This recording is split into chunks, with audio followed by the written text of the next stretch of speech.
Everything inside you is dark and twisted. Oh, but it's okay to be different, 'cause baby, so am I. So am I, so am I, so am I. Can you hear the whispers all across the room? You feel their eyes all over you like cheap perfume. You're beautiful, but misunderstood.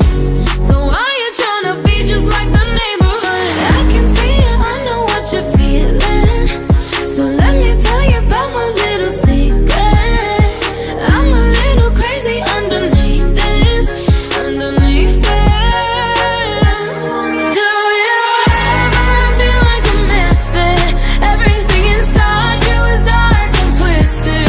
Oh, but it's okay to be different, 'cause baby, so am I. So am I, so am I, so am I. Do you ever feel like an outcast? You don't have to fit into the format. Oh, but it's okay to be different, 'cause baby, so am I. So am I, so am I, so am I. Oh, so dress so fancy, like Sid and Nancy, yeah. Walking killer queen, gotta keep on kissing. So baby, come pass me a light. We're gonna leave them on fire. We're the sinners and the blessings. I can see it, I know what you're feeling. So let me tell you about my little secret. I'm a little crazy underneath this, underneath this. Tinawag ni, nag-block. Tingnan mo nga siya. Bakit na kaya pinaka-view? Hindi niya. Ay!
Ulag ko diretso na makita yung balibo sa kilikili mo. Ano ganyan na balik ko.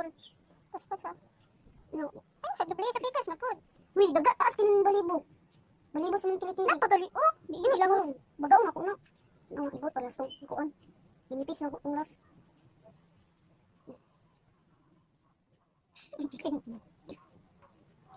Mura siya gani ba namin kasi lang tawon. Hindi ko lang nilubit ang mga inano. Sabas na tayo dyan. Sabas na din kayo makahit na siya. Tandit to. Asa? Ganyan ba nga part? Oh, di sa kinubo. Uy. Ano ka ba? Di na init. Na. Ang pasas. Mun, takak na yung mga retik ko. Larang ko. Wait for a few seconds. Mag-june 30. Make sure na dili nimo ibutan ang make sure na ingan niyo pagbutang sa ko, ano, may pagbutang mo dili niyo ipasulod. Ingan niyo pagbutang dili niyo yan, di pwede. Kaya mauga, bisag na kwaon, masunog ang stick. Wait for a few seconds, ipos ati, ipilin din pag-ugang naman. Wala pa, tarong nga siya og pil, kay dili tanan makuha, grabe kay umukay ni. Kaya yun, dahil ta mag-research sa imong ginipis, dili balance. Oo. Umukay. Napitan ka, te? Nenay, ginako ni. Mas tada kung itong green, napato diya. Napato ba? Ginipis, isugid ka. Nilagin pag ako mabira. Oh, shit.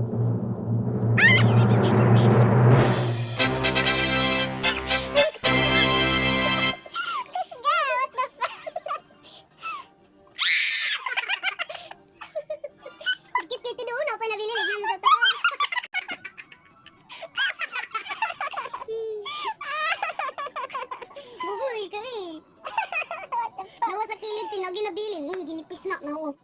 Yung tang gibaga-bagaan na. Yung ipakita, Tayo may pagkakipagdira na ako ito, tigo sa din ang phone, YouTube.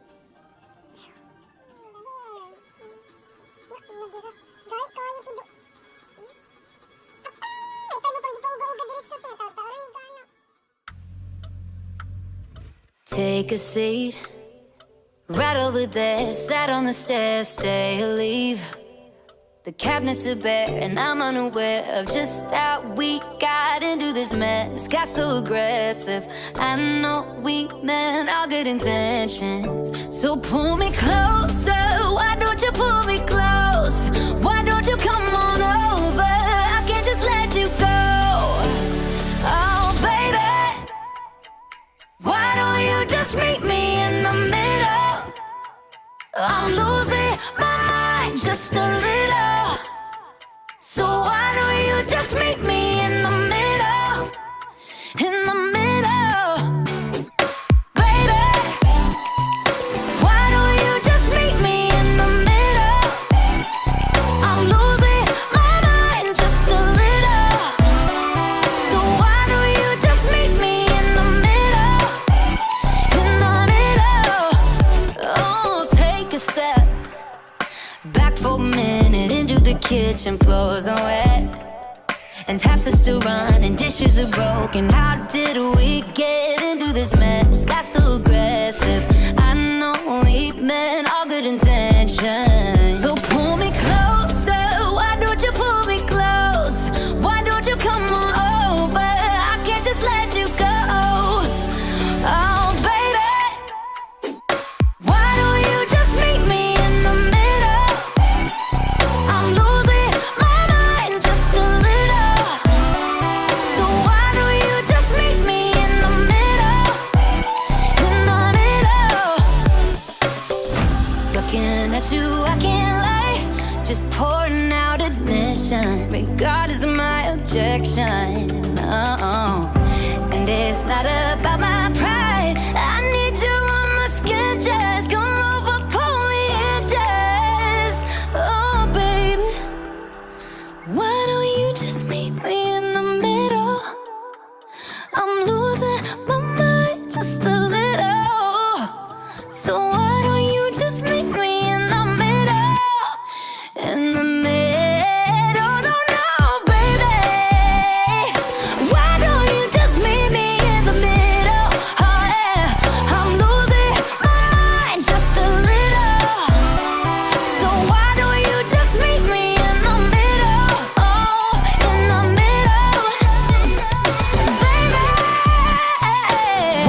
Tibog-tibog.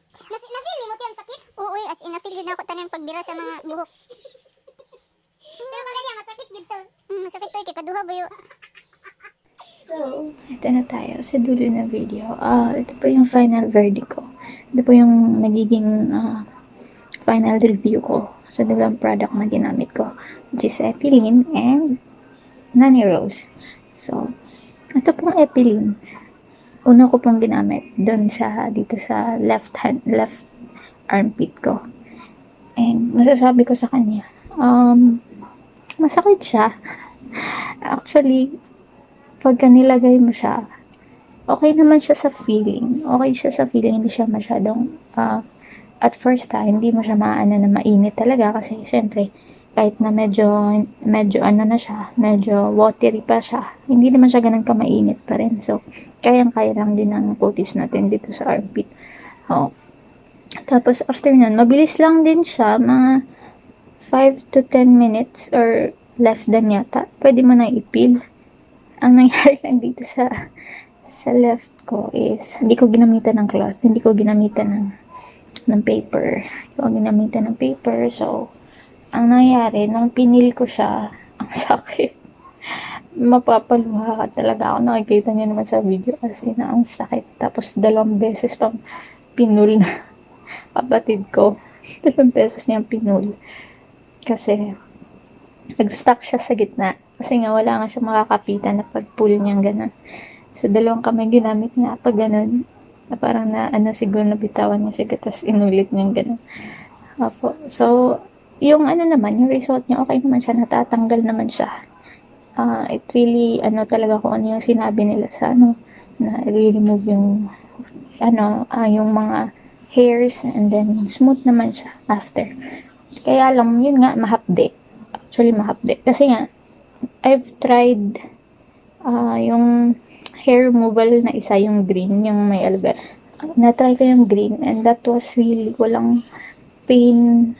I mean, meron sigurong konti, pero medyo mataas kasi pain tolerance ko. Tapos, yun, parang wala na sa akin. Kasi matigas talaga siya. Pag tumigas na siya, ipupul mo. Matigas talaga siya. So, hindi mo siya nafe-feel na nababanat yung kilikili na nababanat. Hindi. Diretso lang siya pagkain. Kasi isang buo talaga siya. Kasi matigas nga siya. Kaya ito ngayon, itong itong Epilin, kasi ibang brand yan. Itong Epilin, medyo sticky siyang konti. Pero, yun nga, masakit pagka walang paper na nilagay. Walang wax strip. Ang tawag na ng wax strip. So, dito naman, sa Nanny Rose, ang nangyari naman sa Nanny Rose, nang nilagay ko, super sticky siya. Pero, hindi na siya masakit din. Akala ko nga, mainit siya. Pero, hindi na. Mabilis lang siyang ang tawag doon. Bilis lang nawala ng init. Parang ang bilis niya lang lumamig. Kaya nga, I was happy sana ko. Mabilis lang yun. Baka mas mabilis to or mas painless. So, yung ginawa, di ba meron silang ganito, meron silang cloth. Ito. So, yun po, nilagay ko after na nilagay. Ilang minutes na kami naghintay. Tinitignan ko siya, pinipil ko siya from the top. Nung tinitignan ko siya, parang hindi ko makapit ang buhok. Hindi ko alam kung, para kasi, inamay ko kasi siya, ang bango, parang honey talaga. So, ipipil ko ng gano'n, kasi tinitignan ko kung kakapit na. Hindi, hindi, kumapit. Ilang minutes kami nag-antay, mga 20 to 25 yata. Tapos, nung pinul, sabi ko, hindi na. Masakit na, nangangaling ako, Pinapul ko na ako talaga yung nag-pull actually. Pag-pull ko, wala talagang nakuha kahit isa. Which is really sad. Napaka-sticky niya pa kasi hindi siya tumitigas. Hindi siya katulad ng una, nung Epilin. tumitigas talaga siya. After ilang minutes, siya parang hindi. Parang, I don't know, pero ang kamalian ko lang kasi, hindi ko kasi siya sa microwave nalagay kasi wala kaming microwave besh. Sa toaster ko siya nilagay. Tapos, hindi gumana. I mean, gumana naman yung toaster. Kaya lang natakot ako kasi plastic yung lagayan niya. So, kinuha ko siya. Dinampot ko yung laman. Nilagay ko sa isang spatula. Yung medyo malalim na spatula. Tsaka ko ininit sa stove. Siguro, naging, I don't know, baka naging dahilan yung pangit na resulta ng or baka na compromise ko yung mga ingredients or yung effect niya, I don't know. Pero yun po, yun po ang ginawa namin dito sa, ayoko namang iwanan na, at ito wala, meron pa rin buhok, tapos ito, medyo makinis na siya, tapos, actually meron pa namang naiiwan, diba? Hindi yan buhok, parang niya lang yan, residue. Wow, huwag naman po. Hindi kasi makinis talaga ang kilikili ko. Maitim po talaga kilikili ko. Tapos dito, ganun din. So, nawala na talaga niya. Tapos yung dito nga, yung iwanan na may buhok pa. Kaya ginamitan ko ulit ng Epilin. Pero, nilagay ko siya sa cloth na binigay ng Nanny Rose. Kasama dun sa Nanny Rose. Tinry namin kung mas effective. And then, ang result, yes po, naging mas effective siya. Mas mabilis siyang i-pull, hindi na siya kagaya nung mag-stuck ka pa sa gitna, diretso. Kaya lang yun na masakit, ang sakit, as in makikita mo yung skin ng armpit mo na nababakat nafe-feel ko nga parang masasali yata yung skin ko dito. Ano yan? Pag nasali, baka magkaroon ako ng third degree burn or whatever. So, ganun na. So, advice ko po, final verdict ko, pinipili ko po or mas bibilhin ko ulit yung Epilin compared sa Nanny Rose. Kasi nga, yung Nanny Rose, hindi talaga kahit isang buhok wala. Opo. Ito po. So, ito po yung resulta ng pangalawa na ginamitan namin ng Epilin. Ang ganda niya, oh. Ganda. Nakikita ko kasi yung niya, satisfying talaga. Yung buhok, I don't know nakikita. Basta nakikita talaga yung buhok. Ang sarap sa feeling after. Pero masakit siya hanggang nilalagyan ko nga ng Johnson's. So, kung ako sa inyo, Epilin po, ang pinaka, sa dalawa. I don't know kung na-compromise ko lang yung gana ng Nanny Rose or mas better talaga to. Pero para sa akin, sa ginawa kong review for tonight, ito, mas maganda po siya. And much better kung lalagyan natin ng cloth or paper, yung wax strip talaga, para mas mabilis lang natin siya hilahin. So, yun po. Compared sa price, parehas lang sila ng price. Actually, 189 lang silang dalawa. Parehas lang sila. Kaya nga, nung pumipili ko kanina, iniisip ko yung itong aloe vera bar, itong honey. Tapos yung sa Nanny Rose, wala naman sa ibang variant. Yun lang. Pag hindi ko nakita talaga yung price bago ko siya pinapunch, yun ko na lang sa bahay nakita.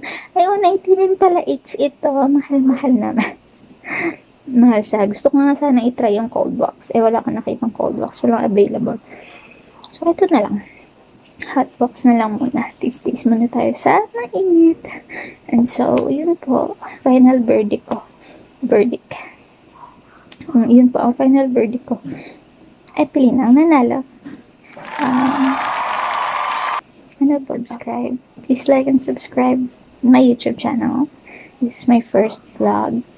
Actually, this is a review of the two products for the hot wax. Opo.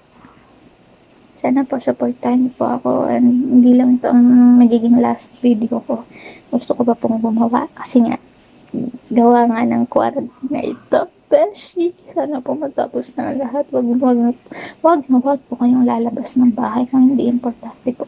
Please be safe sa mga bahay nyo. Mag-safe kayo sa mga bahay nyo para din po sa mga frontliners natin hindi na, syempre sila kasi yung nahihirapan, sila yung pag kasi labas tayo ng labas, dumadami yung cases, sila din po nai-extend yung nila, nai-extend yung burden nila, nai-extend yung pangulila nila sa pamilya. So, dapat po magtulungan po tayo sa lahat. Yun lang po. God bless. See you in my next video.